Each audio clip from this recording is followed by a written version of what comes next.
And Guimaraes done this in the first half.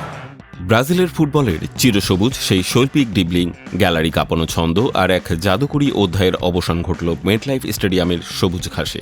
১৯৯২ সালের ৫ ফেব্রুয়ারি ব্রাজিলের মগিদাসের ক্রুজেসে জন্ম নেয়া এই ফুটবল বিষয় বিশ্বমঞ্চে এসেছিলেন একরার স্বপ্ন আর লাতিন ফুটবলের নিখাদ সৌন্দর্য নিয়ে।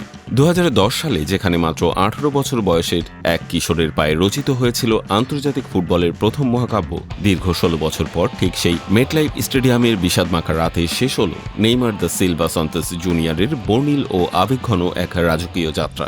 ২০২৬ বিশ্বকাপের শেষ ১৬র মঞ্চে নরওয়ের কাছে ২-১ গোলের অনাকাঙ্ক্ষিত পরাজয়ের পর অশ্রুসিক্ত নয়নে আন্তর্জাতিক ফুটবলকে বিদায় জানালেন সেলেসাওদের ইতিহাসের এই মহানায়ক।